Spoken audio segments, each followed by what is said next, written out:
इनके पास जवाब नहीं है। ये साजिश थी, कोई स्टोरी नहीं चली इनकी कोर्ट में समय लगा, पर अंत में जीत सच की हुई है। चित्रा जी, ऐसे दुष्ट लोगों को जिन्होंने नकारात्मक राजनीति के शब्दों का इस्तेमाल मुझे लगता है देश में, हाँ, मतलब इस दुष्ट जैसे शब्दों का इस्तेमाल करना प्रियंका कक्कड़ जी, मुझे लगता है कि थोड़ा सा दुष्ट तो बहुत सॉफ्ट। अरे अभी सशर्त जमानत मिली है, अभी बेगुनाही साबित नहीं हुई है प्रियंका कक्कड़ जी। पिक्चर चालू करो बे। चलो भाई, देखो अब मैं क्या करता हूं। प्रियंका कक्कड़ जी, अब सीधे आपके पास आते हुए, देखिए जस्ट मन्ना बाकी सारी चीजें तो ठीक है, लेकिन ये बात भी सही है ना कि सशर्त जमानत मिली है।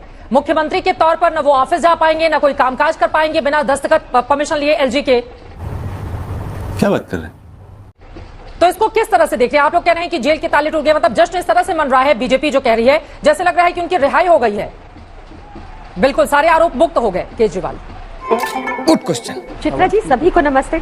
आलोक जी की बातों पर आऊंगी। अब उनके कन कन में डीएनए में झूठ भर गया है जब से उन्होंने बीजेपी ज्वाइन की है। ऐसे तो नहीं होता है।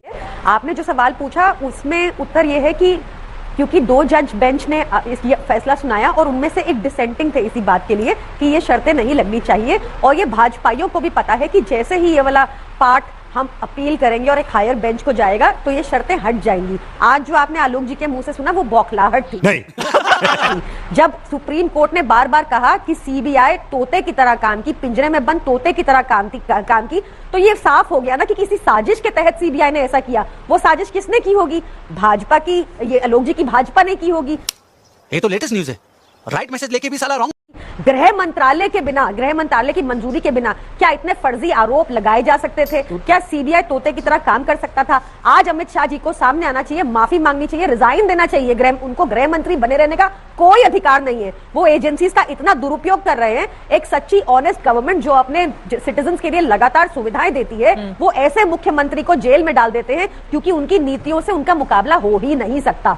भाजपा को सिर्फ खरीद फरोख्त की राजनीति आती है, सिर्फ नेगेटिव पॉलिटिक्स आती है। इन्होंने कोई सकारात्मक राजनीति नहीं की 10 साल में। आज ही डाइग्रेसिंग, बट आज ही मैं पढ़ रही थी 2022 में इन्होंने एक फ्लाईओवर बनवाया गुजरात में 42 करोड़ की कीमत पर, और इस साल 2024 में उसमें इंफ्रास्ट्रक्चर डिफेक्ट्स आ गए हैं और 52 करोड़ लगेंगे उस पे। ऐसे जनता का पैसा वेस्ट करते हैं ये। एक नंबर की करप्ट सरकार है। सच बोलो। अजय आलोक जी, ये बात तो सच है ना? कोर्ट की ओर से जस्टिस उज्जवल भुइयां ने जो बड़ी बातें कही हैं, जिसका जिक्र आशुतोष जी ने भी कहा कि सीबीआई को निष्पक्ष दिखना चाहिए और हर संभव प्रयास किया जाना चाहिए ताकि गिरफ्तारी में किसी भी तरह की मनमानी ना हो। जांच एजेंसी को पिंजरे में बंद तोते की धारणा को दूर करना चाहिए।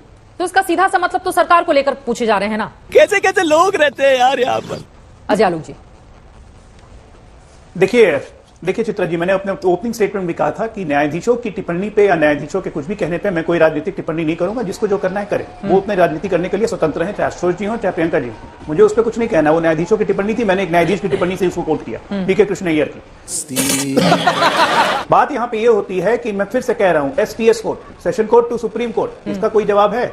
पहली मांग क्या थी केजरीवाल की कि मेरे ऊपर लगाए हुए सारे चार्जेस बेबुनियाद हैं, इनको क्वैश कीजिए। साफ साफ अदालत ने कहा है कि नहीं, मुकदमा चलाने के लिए पूर्ण साक्ष्य हैं, गिरफ्तारी में कोई गलती नहीं हुई है। इसका क्या मतलब हुआ? कि उनके खिलाफ साक्ष्यों को एडमिट कर रहे हैं। अब बात आती है कब चार्ज को अप्रूव करते हैं। जिस दिन चार्ज अप्रूव करेंगे उस दिन बेल कैंसिल होगी, जेल जाएंगे। तो ये जो बेल मिली है ये पड़ाव है, अंतिम मंजिल जेल ही है। ये सब क्या देखना पड़ रहा है? इसलिए ज्यादा उत्साह बनाने की जरूरत नहीं है। दूसरी बात, सीबीआई एक स्वतंत्र एजेंसी है, उसके काम करने के फंक्शनिंग पे सुप्रीम कोर्ट रह के कोई आज से नहीं कह रहा है। जब से ये देश आजाद हुआ तब से सीबीआई पे सुप्रीम कोर्ट कभी उनकी तारीफ भी करता है, कभी उनकी खिंचाई भी करता है। तो इसमें राजनीतिक दलों को अपने अपने हिसाब से जजमेंट को लेने की जरूरत नहीं है। बेल मिलना किसी भी नागरिक का एक अधिकार होता है, लेकिन सशर्त बेल मिलना, इसका मतलब आप पे कोर्ट को संदेह है कि आप सीएम हैं, आप चीफ मैनेजर हैं, चीफ मैनिपुलेटर हैं, आप कुछ भी कर सकते हैं। इसीलिए सशर्तिया आपके सारे पावर्स को कट करते हुए, कर्ब करते हुए आपको क्वाड्रिप्लेजिक सीएम बना के आपको वहां पे उतार दिया है। सच्चाई तो ये है, इसको आप एक्सेप्ट कीजिए चाहे नहीं कीजिए। ठीक है। अब आप भले ढोल बजाइए, नगाड़े बजाइए कि हम चाइना बॉर्डर से लड़ाई लड़के आ रहे हैं, फिर जा रहे हैं लड़ने, तो वो अलग बात है, वो आपकी थेथराई है, तो वो करते रहिए। बात तो सही है। ठीक है, मैं प्रियंका कक्कड़ जी से जवाब ले लेती हूँ। प्रियंका जी, लेकिन यहाँ पर देखिए बार बार जस्टिस उज्जवल भुइयां की बात हो रही है, लेकिन उसी समय जस्टिस सूर्यकांत जी की ओर से जो टिप्पणी की गई है उसका जिक्र भी जरूरी हो जाता है। उन्होंने कहा है इसी सशर्त जमानत की रिहाई के दौरान, अगर कोई व्यक्ति पहले से हिरासत में है, जांच के सिलसिले में उसे दोबारा अरेस्ट करना गलत नहीं है। सीबीआई ने बताया है कि उनकी जांच क्यों जरूरी थी। अगला वो कहते हैं कि याचिकाकर्ता की गिरफ्तारी बिल्कुल अवैध नहीं है, सीबीआई ने नियमों का कोई उल्लंघन नहीं किया है। तो उसी समय ये टिप्पणी भी निकलकर सामने आई है प्रियंका कक्कड़ जी। ऐसा कैसे हो सकता है? चित्रा जी, इसको आप आइसोलेशन में नहीं पढ़ सकते। इसको समझना है तो ये समझिए कि हमने सेक्शन 41 के अंडर जो प्रोसीजर था उसको चैलेंज किया था। वो एक टेक्निकली बड़ी अलग बात हो जाती है, इसको इंटरप्रेट नहीं करते। अब इन्होंने क्या किया, आलोक जी ने, इन्होंने इंटरप्रिटेशन बताया आपको जजमेंट का फिर से। इनके पास जवाब नहीं है कि सीबीआई जो तोता मैना लिखा है उसमें, और साथ में लिखा है कि ये साजिश थी। क्यों साजिश थी? ताकि ईडी केस में जो बेल मिली है उसमें सीएम बाहर ना निकले। इनसे पूछिए भाजपाइयों से, सीबीआई ने किसके कहने पे ऐसी साजिश की होगी? तो गया बेटे। इनसे पूछिए भाजपाइयों से कि क्यों नहीं अमित शाह जी का इस्तीफा होना चाहिए। आज संविधान है जिस वजह से हम बाहर आ गए, इन्होंने क्या किया? ट्रायल तक शुरू नहीं होने दिया। अरे बाप रे, ये तो धोती खोल रहा है। 17 महीने मनीष सिसोदिया जी अंदर रहे और ट्रायल भी शुरू नहीं हुआ। किसी का ट्रायल शुरू नहीं हुआ था। कोई 23 महीना अंदर रहा, कोई 17 महीने अंदर रहा, क्योंकि ट्रायल शुरू होता तो केस तो कुछ था ही नहीं। इनको तो भूमिकाएं प्लांट करनी थी, सीबीआई को स्टोरीज प्लांट करनी थी। कौन किंगपिन है, कौन हवाला ऑपरेटर है, कोई स्टोरी नहीं चली इनकी कोर्ट में। कोर्ट में समय लगा पर अंत में जीत सच की हुई है। अरे कहना क्या चाहते हो?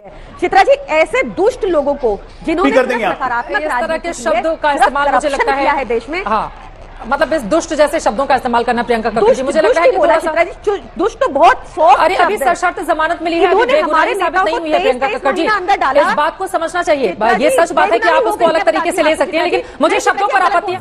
ये बड़ी अच्छी बात कही आप। बाकी सब ठीक है, मुझे शब्दों पर आपत्ति है। बोल रही है, हाँ सुनिए। हाँ, चित्रा जी, सुनिए चित्रा जी, 10 सेकंड। 23 महीने जेल में डाल दिया, उस चित्रा पर जी, 10 आपत्ति सेकंड। कीजिए। मैंने इनको दुष्ट बोल दिया, उस पर आपत्ति मत कीजिए। पीएमएलए कानून में इन्होंने ऐसे संशोधन किए थे कि भाजपाइयों के बयान पे आइए अंदर डाल देते हैं लोगों को, और उसमें भी हमें बेल मिल गई। ईडी केस में रेगुलर बेल मिलना अक्विटल से कम नहीं होता। आप किसी कानून के जानकार से बात कीजिए। आलोक जी तो उनके अंदर तो कभी किसी पार्टी का खून भरा होता है, आजकल तो इनके अंदर झूठी पार्टी का खून भरा हुआ है। तो चुप साली। मुझे लगता है कि थोड़ा सा ना व्यक्तिगत टिप्पणी पर नहीं। अरे आपके नेता बाहर आ रहे हैं, कौन किस पार्टी में रहा था, आपकी पार्टी भी छोड़ के कितने लोग हैं, मतलब इस तरह की टिप्पणी से बचना चाहिए।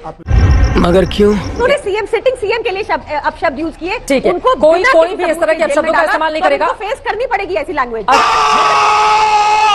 अजय आलोक जी अपनी बात रखिए। देखिए, मैं प्रियंका जी को बिल्कुल आश्वस्त करता हूं कि सुप्रीम कोर्ट ने जो सीबीआई को आज जो झिड़की दी है, जो स्टेटमेंट दिया है, उसके बाद सीबीआई कोई कोताही नहीं छोड़ेगी स्पीडी ट्रायल करवाने में। कप्तीवाल का हर हालत में स्पीडी ट्रायल होगा, सिसोदिया जी का भी होगा, सबका स्पीडी ट्रायल ही होगा। और स्पीडी ट्रायल के बाद आपको अब जिस दिन इनके शब्द चार्ज नहीं फ्रेम हो सुन गए रहे ना, चित्रा जी। उस दिन वापस मंजिल की ओर, याद रखिएगा। तुम्हें कैसे पता चला? मुझे जरा एक बात बताइए, 9 बार ईडी ने समन किया, 9 बार, सर, 1-2 बार नहीं। आप कानून की मुख्यमंत्री क्यों जानकारी नहीं गए लेकर भाई आइए, जवाब ईडी ने भी देने? छोड़ जिम्मेदार दिया। है कि नहीं है? 1 मिनट बीच में नहीं, मैं आपके बीच में नहीं बोल रहा था। मैं आपके बीच में नहीं बोल रहा था। मेरा खून बदल दिया आपने। प्रियंका कक्कड़ जी प्लीज अपनी अपनी बारी में बोलेंगे। अजय आलोक जी अपनी बात खत्म करें प्लीज। प्रियंका कक्कड़ जी बोलने दे। मैं 10 सेकंड में अपनी बात खत्म कर दूंगा। मैं कह रहा हूं 9 बार ईडी को समन मिलने के बाद भी ये आदमी नहीं गया एक बार भी जवाब देने के लिए। जवाबदेही है कि नहीं मुख्यमंत्री के प्रति? यही हमारा संविधान, यही हमारे चुने हुए व्यक्ति का ये दायित्व होता है। लालू यादव तक को मात कर दिया। लालू यादव भी जब जेल जा रहे थे तो मुख्यमंत्री अपनी बीवी को बना दिया। इस आदमी को अपनी पत्नी पे ही भरोसा नहीं। ये जेल मुख्यमंत्री रहते हुए जेल चले गए, 6 महीने बने रह गए। गजब बेइज्जती है। आम आदमी पार्टी में एक आदमी पे भरोसा तो नहीं, अपने परिवार पे ही भरोसा नहीं है कि किसी और को मुख्यमंत्री का दायित्व दे देते हैं। कम से कम संविधान की इज्जत बची रहती। जो भारतीय लोकतंत्र के इतिहास में आज तक नहीं हुआ था वो केजरीवाल कर गए। Guinness book of world record में नाम लिखा के चले गए।